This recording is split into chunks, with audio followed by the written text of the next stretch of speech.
Voilà, donc nous allons vous décliner l'identité de nos invités déjà autour de cette table. Des invités de prestige, hein. Vous les voyez déjà. J'ai bien envie de commencer à saluer Mémé Odette de Souza. Bonjour. Bonjour, monsieur. Et merci d'avoir accepté notre invitation. Je vous en prie. Voilà. En face de vous, nous avons le père Hubert Kelouilé. Bonjour. Vous êtes prêtre catholique. En dehors de ça, vous êtes le directeur de la communication. Directeur diocésain de la communication. Voilà, qui est bien précis. De l'archidiocèse de Cotonou. Merci également d'avoir accepté notre invitation. Et au téléphone, Alain, nous allons recevoir Dr Jaurès Coin. Il est socio-anthropologue. Et voilà. il interviendra pour donner son avis sur la question. Tout à fait. J'en profite pour saluer nos invités sur ce plateau. Alors, on va démarrer tout de suite avec vous, Madame Odette de Souza.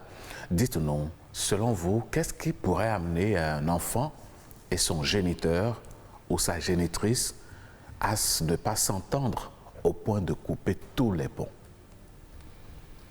Il y a beaucoup de facteurs, surtout en ce moment, cette génération.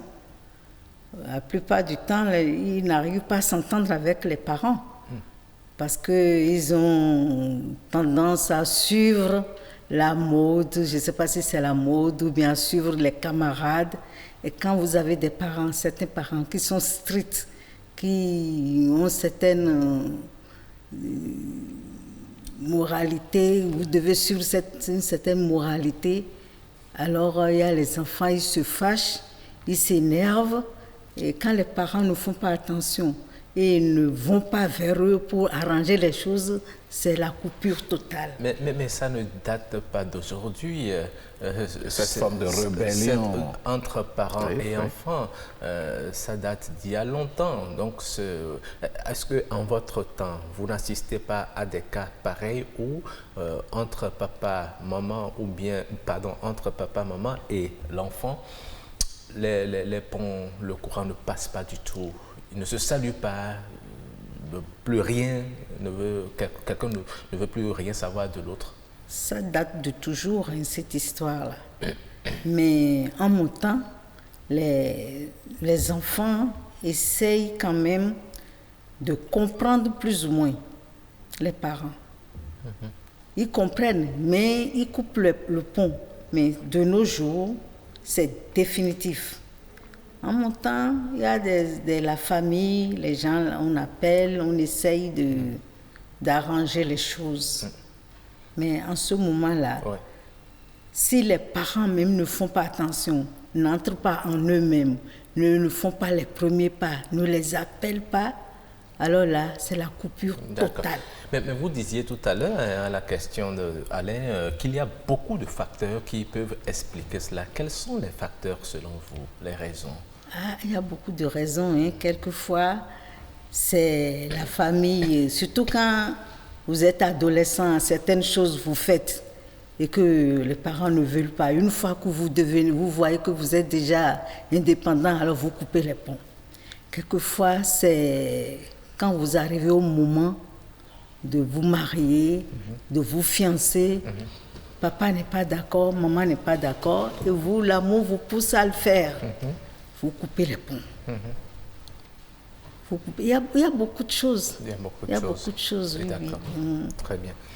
Père Hubert Kelouilé, dites-nous, on peut comprendre que dans l'adolescence, il y a quelques malcompréhensions, l'enfant se fâche contre le père, contre la mère, disons crise d'adolescence, mais c'est vite réglé. Mais le constat aujourd'hui, c'est que même à l'âge adulte, l'enfant il est devenu adulte. Et parce qu'il y a un problème ou un autre, pour une raison ou pour une autre, il coupe les ponts. Les parents ne s'entendent plus. On dit même, peut-être à son enterrement, je viendrai. Et puis après, bon, on coupe tout. Qu'est-ce qui amène ça et pourquoi? Qu'est-ce qui peut justifier une telle attitude entre parents et enfants? Je pense que maman a déjà souligné tout à l'heure, dans le passé, il y a les leaders d'opinion. Il y a des personnalités morales respectables qui peuvent permettre d'entretenir le dialogue. Aujourd'hui, le monde est gagné par l'individualisme, ce qui nourrit des références de liberté trop poussées et d'une conscience d'un arrière-fond d'indépendance et de suffisance, ce qui fait qu'il peut y avoir cassure. Mais comme l'a souligné depuis toujours, cela existe même dans les théories communicationnelles. On situe la transmission du savoir ou de la manière d'être dans la société en 3 formes.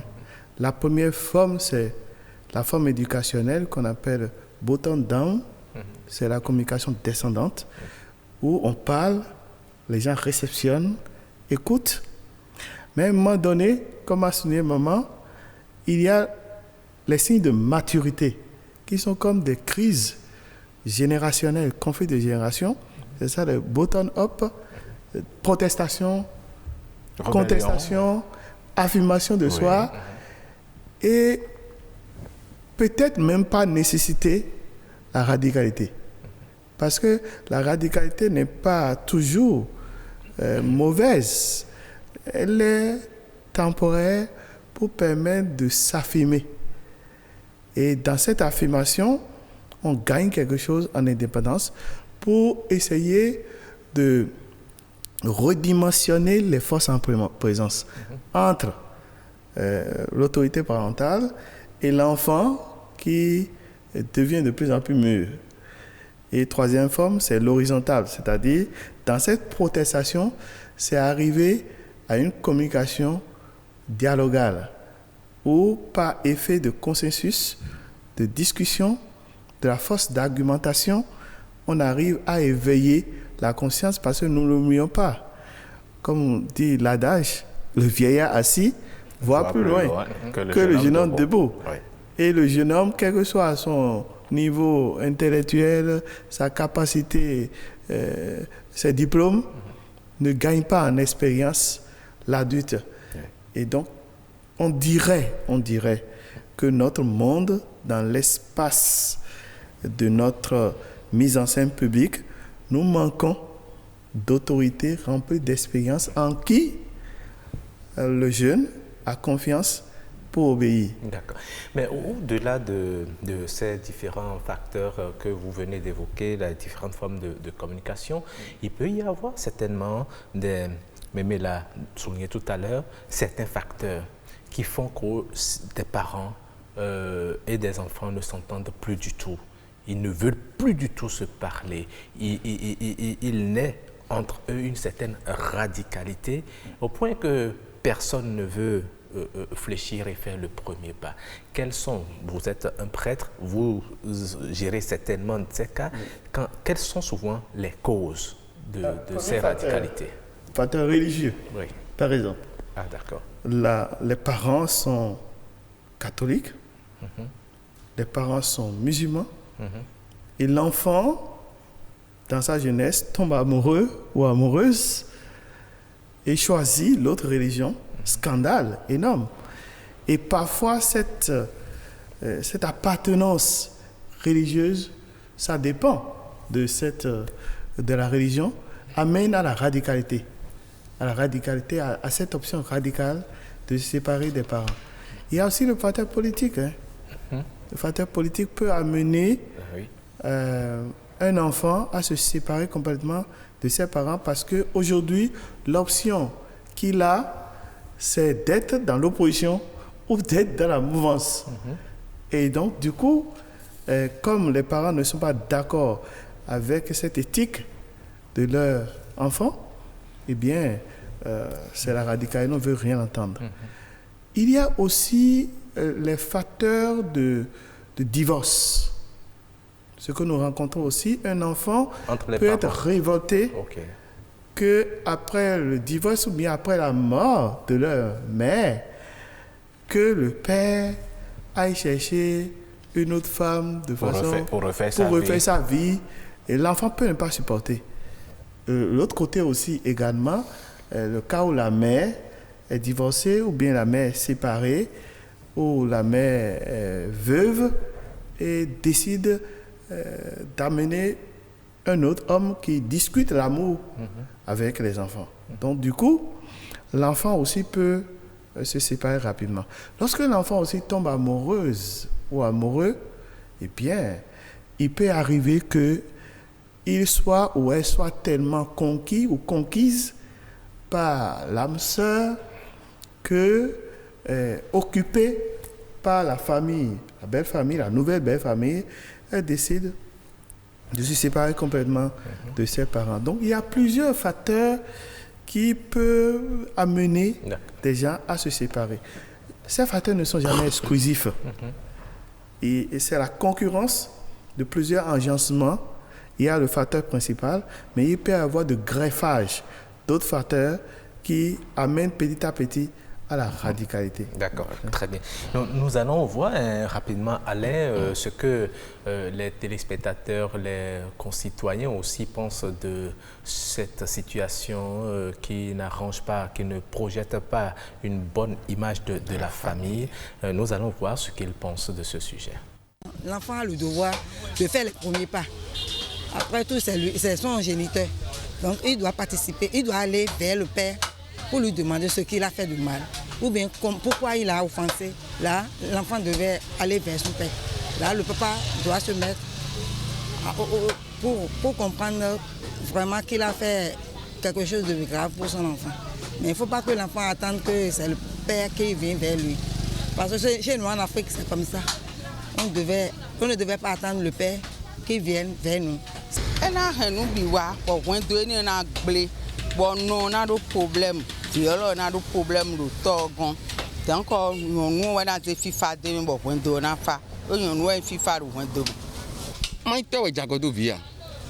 Donc, on a dit, on a eu un vieux, on a dit, ah, vite, Jagodoi, mais ma si on blé, comme vite, on a eu un gentleman, mina Tijani, boado, topo vipo, body, ah, Jagodoi, vite, ah, Zekemi, Asia, Ntebadi, blé, vieux, tout le temps. Bon, nous, des amassis, on a joué, on a vieux, des soins, on se soquait. On dit, ah, toi, tu es éblo surprise, bon, on a nous, tu as pas de vieux, pour aller générer au yémen.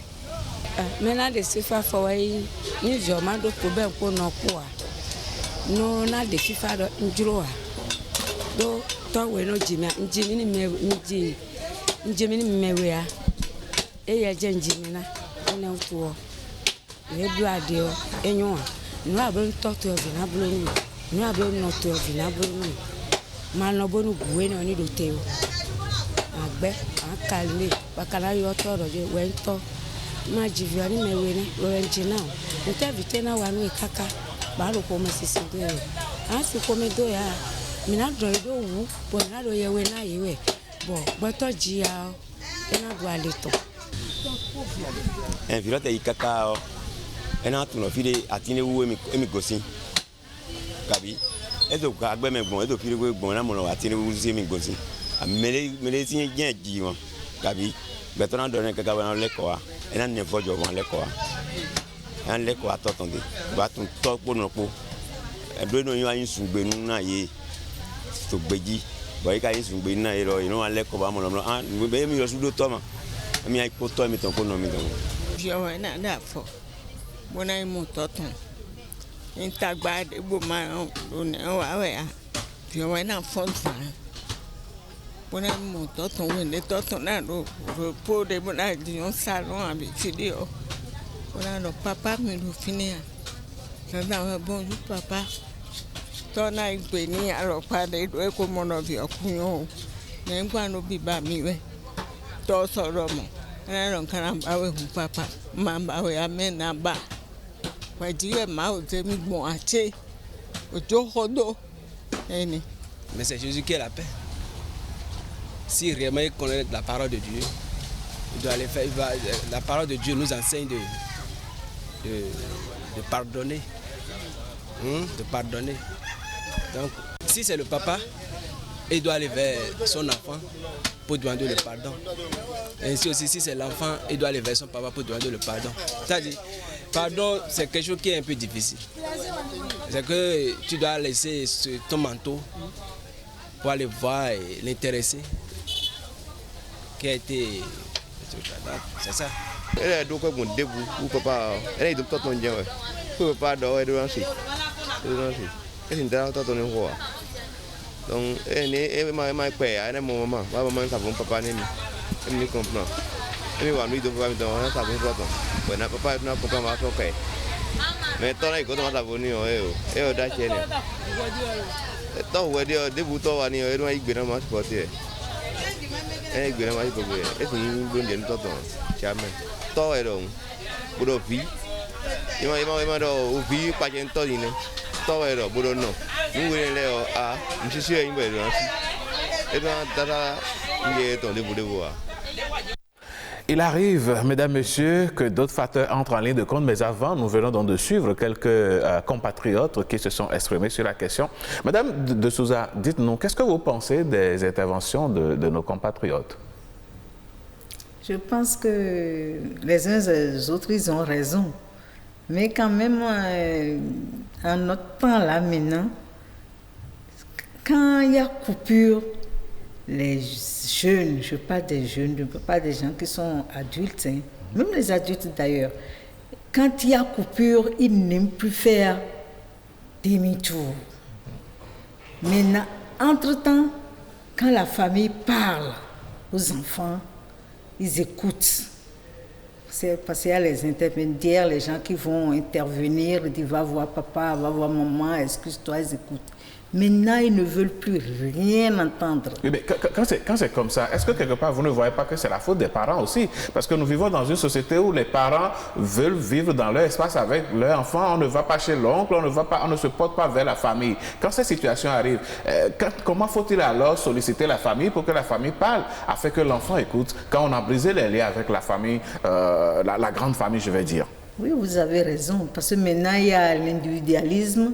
Chacun est de son côté avec ses enfants. Il n'y a plus la grande famille, on ne fréquente plus la grande famille. Entre-temps, bon, quand il y a une fête, tout le monde se rassemble auprès du grand-papa et de la grand-mère. On est là, on est ensemble. Maintenant, chacun est avec sa petite famille. On vit ensemble, on fait tout ensemble. On ne va plus dans la grande famille. Vous avez raison, c'est ça, surtout ça, qui fait qu'il n'y a plus d'intervention dans les cas de rupture. Mais est-ce que c'est forcément la grande famille élargie qui doit intervenir? Est-ce qu'il n'y a pas d'autres possibilités, d'autres personnes habilitées à intervenir, même si ceux-là ne sont pas de la famille? Oui, quand je dis la grande famille, ce n'est pas la très grande famille, parce que vous, par exemple, maintenant vous avez des enfants, 4 enfants par exemple, et ces enfants ont des enfants. Cette famille-là, ce n'est pas la très grande famille, ou bien vos amis, ou bien vous voyez qu'il y a vos enfants-là, c'est celui qui est en rupture avec vous, a des amis, ou considère certains amis à vous, ou bien parrains, marraines, ou bien tuteur. Est-ce que quelque part, le fait de porter le problème au niveau de ceux-là n'aggrave pas, justement. N'aggrave pas la parce que l'enfant va se dire, voilà, ils sont en train de me vilipender partout, voilà. Ça, en ce moment-là, à l'ère où nous sommes là, c'est ce que les enfants disent. Voilà, nous avons ce problème. Et il va dire partout, il va publier ça. Alors là, surtout ça, c'est fini. D'accord. Et vous avez suivi tout à l'heure, la question était de savoir qui fait le premier pas pour le retour de la paix.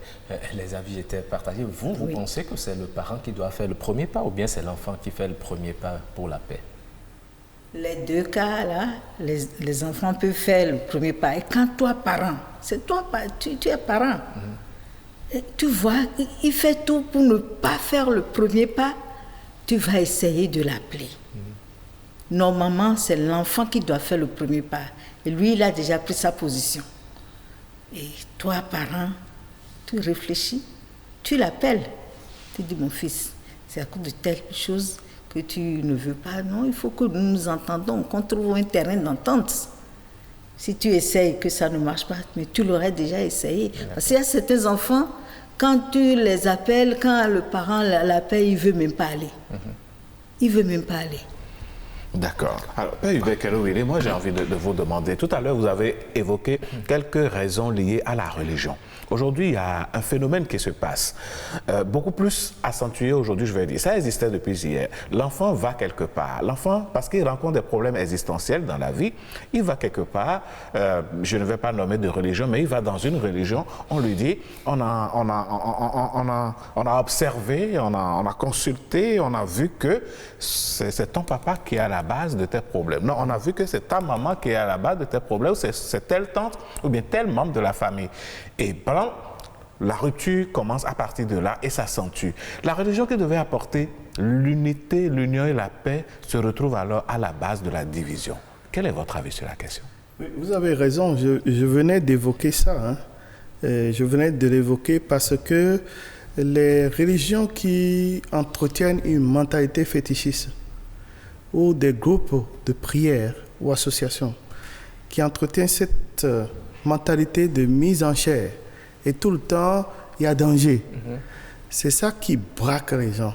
Si on parle d'envoûtement, de sorcellerie, ou bien même la personne a des difficultés à concevoir et on dit « Oh, c'est ta maman ». Rapidement, elle coupe, elle ne veut rien entendre. Et là, il y a blocage psychologique. Je pense que ce travail-là, c'est un travail éducationnel de l'ensemble de notre peuple. Parce que le peuple béninois, si on veut parler du Bénin, est trop gagné par la peur et la hantise des sorciers. Il n'y a pas tant de sorciers que ça. Et c'est beaucoup plus de problèmes psychologiques qui constituent des blocages. Et nous avons besoin, en tant que médias, en tant que responsables éducationnels, de travailler à faire en sorte que nos frères et sœurs puissent avoir une maturité qui permet de se libérer de ça. Et je pense que si on y arrive, ça va régler beaucoup de problèmes au niveau de l'éducation. Donc, si c'est catholique, il y a un problème catéchétique. Donc, il faut que les autorités catholiques renforcent la catéchèse pour que les gens soient bien ancrés par leur religion. Les protestants vont faire les mêmes choses, les différentes religions vont faire les mêmes choses pour nous libérer de ça. Mais lorsque, Père, excusez que je rebondisse sur cet aspect, c'est l'un des facteurs majeurs qui crée cette distanciation entre parents et enfants. Un enfant qui a été éduqué dans une certaine religion et qui, devenu grand, a estimé que cette religion ne lui va plus. Il va dans une autre religion et demande que ses parents le rejoignent, sans quoi il n'a plus rien à partager avec eux. C'est la patience et l'accompagnement. N'oubliez pas que dans la Bible, le fils perdu est retrouvé. Il n'a rien voulu savoir. Il a réclamé son dû, il est parti. Il est parti, il a fait sa vie. Et à un moment donné, il s'est éveillé, heureusement. C'est ce qu'on souhaite pour tout le monde. Et il a engagé le retour. Et il y a une précision importante dans la Bible qui dit « alors qu'il était encore loin, son père va courir ». Peut-être que si son père ne courait pas, il n'allait jamais réussir à venir vers lui. C'est pour cette raison que, prioritairement, moi je demanderai l'effort des parents. C'est ça. L'effort des parents devant un enfant qui n'a pas assez d'expérience, un enfant qui fait à sa tête, les parents ayant leur enfant comme leur premier trésor, doivent tout faire ce qui est à leur pouvoir pour racheter l'enfant. Et en deuxième position que je dois préciser, c'est que dans la dynamique de la réconciliation,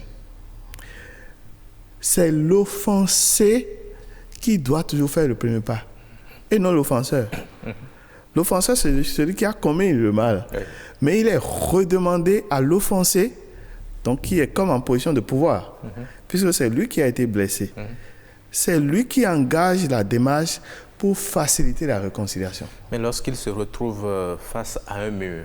À un but, il fait comme à des moments, on sollicite des gens. Même dans les Saintes Écritures, on a dit, parle seul à seul. S'il ne comprend pas, appelle une ou deux personnes, c'est-à-dire des gens qui ont certaine influence sur cette personne-là, pour essayer, pour tenter. Et lorsque tu tentes tout et que c'est impossible, dit Jésus-Christ, considère-le comme un païen. Donc, Jésus-Christ lui-même a estimé qu'à un moment donné, on peut se retrouver devant un mur infranchissable. Là, c'est un païen. Mais merci beaucoup, Père Kerouide. Nous allons entrer en liaison avec notre socio-anthropologue, Dr Coin. Il est au téléphone. Bonjour, docteur. Oui, bonjour, monsieur. Voilà. Et nous sommes en train de parler de la discorde entre parents et enfants. Allô? Est-ce que vous pouvez vous déplacer juste un tout petit peu pour que nous puissions mieux vous écouter? Ça peut aller? Oui, ça peut aller, oui. D'accord, très bien. Alors, nous parlons aujourd'hui de la discorde entre parents et enfants, des enfants qui ne veulent plus rien entendre, qui ne veulent plus savoir quoi que ce soit du parent et entretiennent ce conflit. C'est un froid glacial qui règne entre eux. En tant que socio-anthropologue, est-ce que vous pouvez nous dire quelles peuvent être les raisons? Oui, merci beaucoup, monsieur le journaliste. La discorde entre parents et enfants rentre dans la catégorie de la déviance sociale. Alors, d'un point de vue sociologique, nous savons que l'éducation joue un rôle indispensable pour la socialisation de l'individu dans la société, dans la paix sociale. Et de ce point de vue, les parents ont la responsabilité d'éduquer les enfants pour assurer cette socialisation.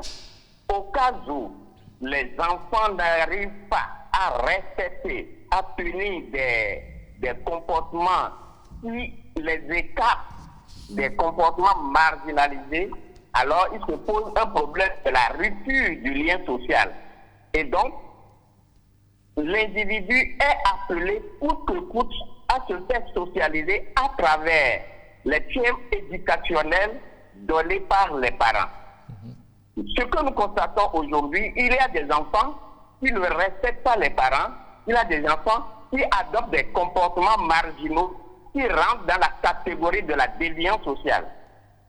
Voilà ce que je peux dire de façon ramassée. Et puis, les parents ont toute la responsabilité d'intervenir pour réguler ces comportements marginaux des enfants.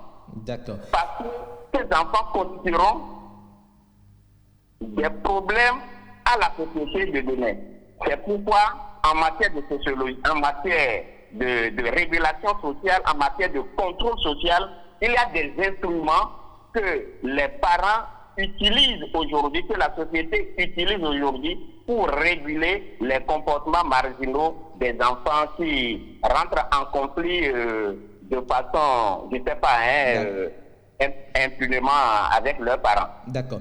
Vous savez, nous sommes en contexte africain, par exemple, où il est dit le père, il est tout. Dans ce contexte où les deux parents ne s'entendent plus, qui doit faire le premier pas? Vous n'êtes pas sans savoir qu'il y a un adage fond qui dit Tono Sagoa. Est-ce que cette réalité sociologique peut aider à restaurer la paix entre les deux, c'est-à-dire l'enfant et son parent?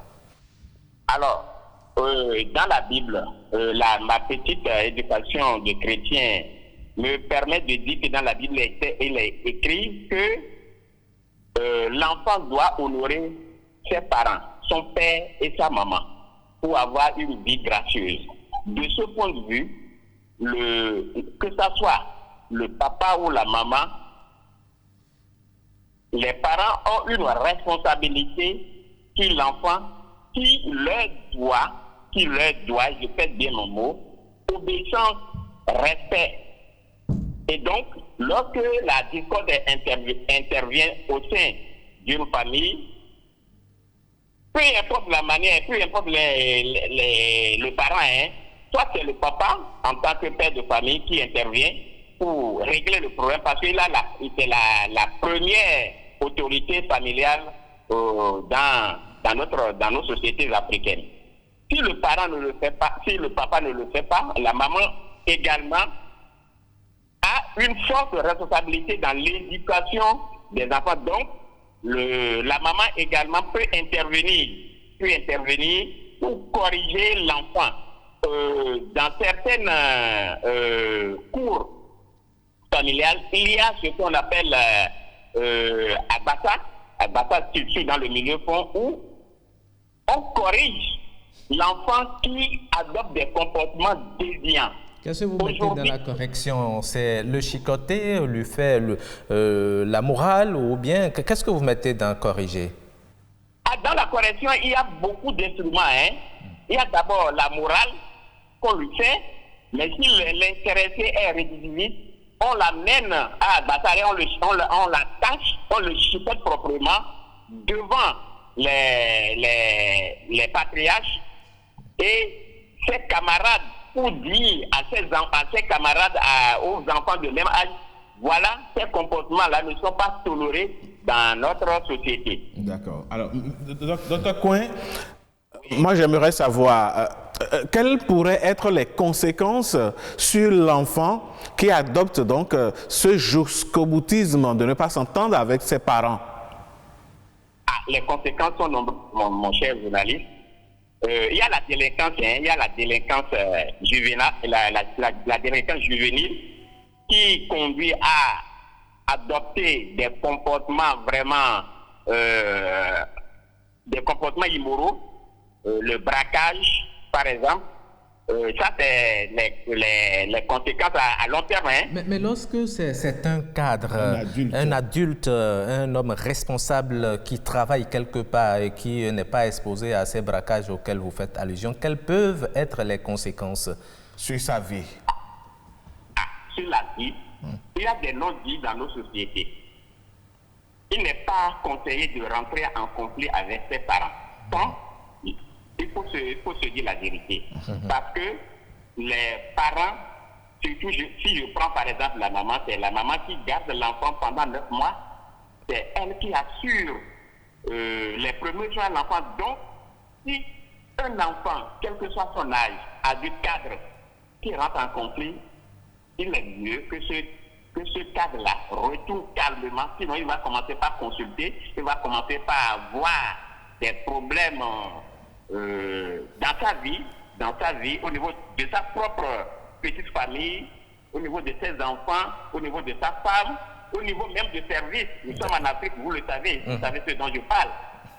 D'accord. Et donc, il est nécessaire que nous respections les parents, quel que soit notre âge. D'accord. Merci. Quel que soit ce que nous faisons dans la vie. Merci beaucoup, Dr Jean Jaurès Coin. Nous aurions bien voulu vous garder longtemps, tellement intéressant ce que vous développez, mais c'est une question de temps. Nous allons vous dire merci et vous retrouver une autre fois pour une autre intervention dans cette émission. C'est moi, monsieur le journaliste, c'est à moi de vous remercier pour l'intérêt que vous accordez à ma petite personne. D'accord. Merci. Bonne journée à vous. Mais à vous pareillement. Voilà, nous revenons sur ce plateau. Père, vous avez entendu le socio-anthropologue qui estime que lorsque l'enfant ne veut pas faire le pas et qu'on n'arrive pas à en trouver un terrain d'entente, il faut amener le problème à Agbasa. Et là-bas, on peut le corriger. Et dans la correction, il dit s'il faut que l'on le ligote, que l'on le frappe, qu'on le tape correctement pour servir de leçon aux autres, il faut le faire. Est-ce que cela n'aggrave pas la situation? Ça dépend. Et parfois, ça aggrave. J'ai une situation ou plusieurs où ça s'est vraiment aggravé. Parce que n'oublions pas que l'éducation, lorsque maman a pris la parole, madame de Souza. Oui, madame de Souza, oui. A pris la parole tout à l'heure, elle a bien parlé de l'éducation. Oui. Avant, c'était la famille, la collectivité et on entourait l'enfant. Aujourd'hui, père, mère, on tente très proche, mais n'oublions pas aussi le monde numérique. Et grâce au monde numérique et au film, où ce qui est pétillant, c'est les intrigues.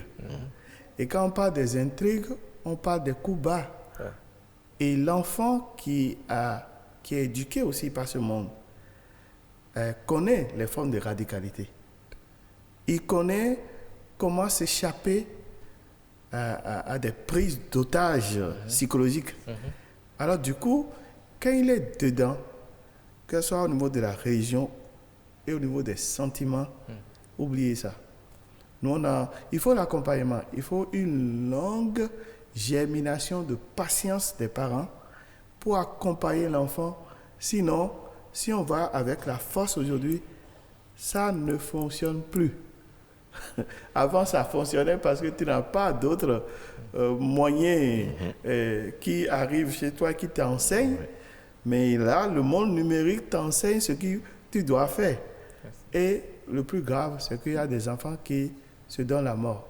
Ça se passe au Bénin aussi. Absolument. Hein. On pense que ce n'est pas... On frappe des enfants aujourd'hui et ils savent comment se donner la mort. Et il n'y a pas longtemps, on a accompagné pendant longtemps une fille. Et quand les parents ne pouvaient plus, ils ont fait une sorte d'agbassa là, où des parents sont venus et on a ligoté la fille. Hein. On l'a frappée. Et pour elle, la frapper à 22 ans... C'est un affront. Ah, c'est un affront. La semaine là, elle a disparu. Hein. Ce qu'on lui a refusé de faire, c'est ça qu'elle est partie faire. Et elle est tombée enceinte du monsieur que vous ne voulez pas. Parce que vous avez pensé que oui, la famille est là, et on a regardé l'arrière-famille, les deux familles ne peuvent pas être ensemble. On a tout fait, on a expliqué. Donc la radicalité, ça ne produit pas grand-chose. Moi, je pense que les parents doivent s'armer de beaucoup de patience, doivent inviter des gens lorsqu'il y a un cas problématique. On n'est pas seul à éduquer son enfant. Il y a peut-être des personnes influentes à côté. On va essayer de faire ce qu'on peut. Si on fait tout ce qu'on peut et que ça ne fonctionne pas, au moins, on a fait son travail. On aura voilà, essayé. On aura essayé. Et je pense qu'en toute chose, il faut essayer pour voir. Si ça ne fonctionne pas, écoutez, la seule chose qui reste pour nous les chrétiens, c'est de prier et de demander au Seigneur de nous dévancer et de nous aider à aider notre enfant et à transformer son cœur de pierre en cœur de chair. Je voudrais, si vous voulez, parce que il me semble que le débat est toujours orienté vers les enfants. Mais parfois, c'est le papa. C'est les parents qui décident cette radicalité-là. Pas d'autres choses également. Oui, effectivement, vous avez évoqué les facteurs religieux. Si, par exemple, l'enfant va se marier dans une autre religion et disent, ben oui, c'est une vie, mais... Voilà, c'est ça. Et puis, c'est comme ça. L'enfant fait tout, et puis c'est effectivement, il y a le père ne veut rien entendre. Oui. Rien. Et dans ces conditions, Mémé, qu'est-ce qu'il faut faire? Est-ce qu'il faut laisser la situation ainsi pourrir la vie de la famille, ou bien qu'est-ce qu'il faut faire? Dans ce cas, qu'est-ce qu'on peut faire? Moi, je pense qu'il faut laisser le temps au temps. Parce qu'il y a certains papas, ils sont radicaux. C'est surtout à nous, mamans, d'essayer de les adoucir, de leur parler pour qu'ils reviennent un tout petit peu. Mais quand c'est des gens radicaux, quoi que vous fassiez, ils restent sur leur position. Mais il faut laisser le temps au temps. Quand ils prennent de l'âge, peut-être ils regrettent un tout petit peu, mais ils ne font pas savoir. Et là, on peut aller doucement et essayer de rafistoler. Mais le plus souvent, c'est trop tard. D'accord. Allez, cette émission, mesdames, messieurs, c'est aussi les messages que vous envoyez, vous, internautes. Et Roch, Aurélien Akouenou, nous allons commencer par le tout premier message qui dit concernant ce sujet, moi, je dirais simplement que tout est à la base du dialogue que les deux ont entre eux bien avant que les enfants ne viennent au monde. Cet ego, c'est également cet ego qui crée souvent ces genres de situations quand une fois l'homme et la femme se mettent ensemble et que le dialogue n'est pas au quotidien, les enfants grandissent aussi dans cette atmosphère, soit c'est le père qui récupère l'enfant, C'est le père et l'enfant s'entendent mieux que la maman. Et là, à la maison est divisée, le contraire aussi arrive des fois. Et si Dieu est dans le foyer, est basé sur la crainte de Dieu, d'un jour à l'autre, un des membres de cette petite famille, ça peut être le père, la mère ou l'enfant, qui en a marre et essaye de conscientiser le foyer, et par la grâce de Dieu, le calme revient au galop. Voilà.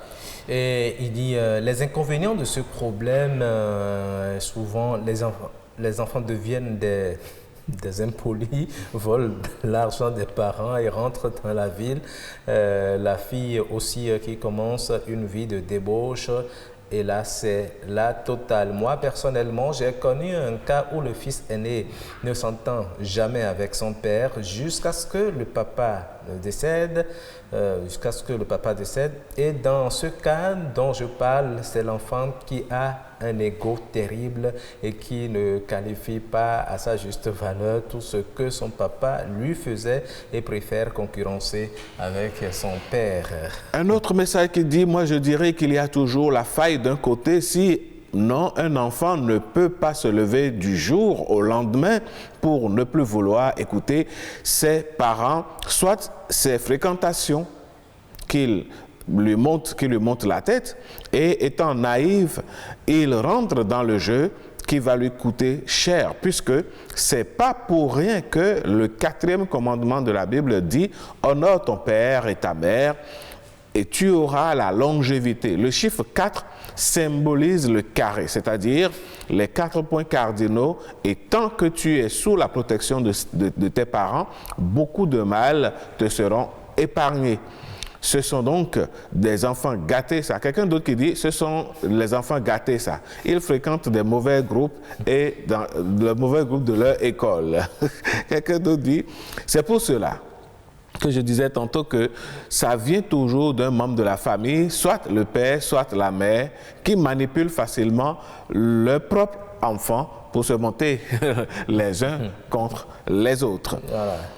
Et il y a quelqu'un d'autre qui dit, dans certaines familles, on amène l'enfant devant le dard et on l'attache. C'est ce qu'on disait. Pour lui faire les cérémonies. Dans d'autres, ce sont les couviteurs qui sortent par surprise et règlent la situation. Justement, Père Kerouide, moi j'ai envie de vous poser cette question, on va vers la fin certainement, mais oui. Quand les parents ne s'entendent pas dans le couple et chacun choisit de manipuler l'enfant pour faire du mal à l'autre. Soit c'est la mère qui parle mal du père à côté de l'enfant, soit c'est le père qui parle mal de la mère à côté de l'enfant, et l'un essaie de monter l'enfant contre l'autre. Dans cette atmosphère, c'est l'enfant qui s'attire les malédictions et de la mère et du père sans le savoir. Comment régler ces genres de situations pour que l'harmonie revienne? Ça dépend de l'âge. Ça dépend de l'âge de l'enfant. Et ça dépend aussi de quel accompagnement à ce couple, parce que c'est un couple, à moins qu'ils soient divorcés. S'ils sont séparés avec ce qu'on appelle aujourd'hui garde d'enfant, par rotation, il se passe l'enfant. Donc quand ça vient chez papa, mais papa peut gâter bien l'enfant, l'amener au restaurant, lui montrer qu'il est un bon père, et puis la maman également fait ce qu'elle peut. Et dans ce cas, c'est très difficile. C'est très difficile de conjuguer les deux bouts. Si on pouvait avoir une alternative d'un tiers qui pourrait éventuellement aider l'enfant à traverser cette période de turbulence, l'enfant, dans ce cas, je pense que maman ne veut pas me contrôler, est victime. Il est victime des deux différences, hélas. Et ça peut porter préjudice à son avenir. Ce serait dommage, mais si on peut trouver une autre alternative, une autre personne tierce pour l'accompagner, là, elle va essayer d'équilibrer les deux. D'accord. Ouais. Merci beaucoup, Père Hubert Kerouide. Merci d'être passé dans cette émission. Je vous laisse aussi 30 secondes pour votre mot de fin, Madame Odette de Souza.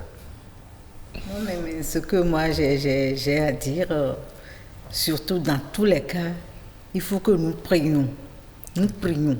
C'est surtout la prière. Parce que, quelquefois, devant certaines situations, vous ne pouvez rien. Voilà, papa est braqué, l'enfant est braqué. Quelquefois, c'est la rupture totale. C'est seulement la prière qui va nous sauver. qui va faire revenir papa à la raison ou l'enfant à la raison. Il faut toujours appeler le Tout-Puissant pour nous aider. Absolument. Merci beaucoup. On aura beaucoup appris de ce sujet. Si des gens vivent cette situation, eh bien, il ne faut pas dire que c'est l'enfant qui doit forcément faire le premier pas. Le parent peut également faire le premier pas pour la restauration de la paix.